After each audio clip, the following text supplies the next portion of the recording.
অন্য কোথাও বিয়ে করব না, যতদিন বাঁচব এমপি সাহেবের সেবা করব। তরুণীর এমন আবদারের পরই পারিবারিকভাবে এমপি গাজী নজরুল ইসলাম ও মরিয়ম আক্তারের বিয়ের সিদ্ধান্ত নেওয়া হয় বলে দাবি করেছেন জামাতের নেতা এমপি আব্দুল খালেক। তবে এই বিয়েকে অসামাজিক আখ্যা দিয়ে গাজী নজরুল ইসলামকে দল থেকে বহিষ্কার করা হয়েছে বলেও দাবি করেন এমপি খালেদ।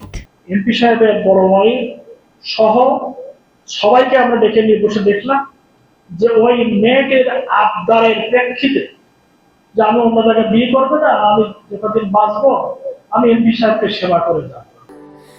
স্যান্ডেলিনা সো, রূপচর্চায় আভিজাত্য।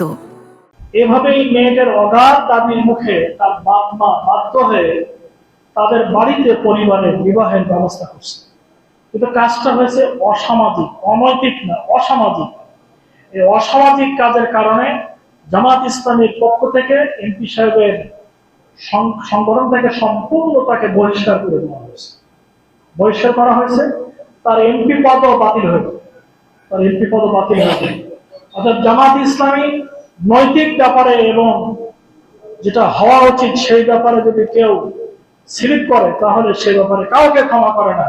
একজন এমপি তার এমপি পদ বাতিল করে দিয়েছে, সংগঠন থেকে তাকে বহিষ্কার করে দিয়েছে। অতএব এটা আমাদের আজকে আমরা শ্যামনগরে জনগণকে জানিয়ে দিয়েছি, তিনি যে পর্যায়ে ভুল করছেন এই পর্যায়ের ব্যক্তি এই ভুল করা সম্ভব নয়। অন্য একজন ব্যক্তি হলে এটা হয়তো আমরা ভুল মনে করতে পারি।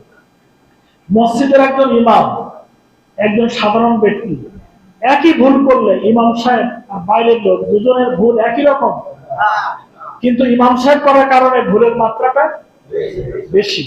সে কারণে ওনার দিকে তাকিয়ে যে আপনার মতন ব্যক্তির জন্য এই ভুলটা অন্যরা করলে হয়তো আমরা মাফ করতাম, কিন্তু আপনার জন্য এটা মাফ করেন। ফলে তাকে সংগঠন থেকে বহিষ্কার করে দেওয়া হয়েছে।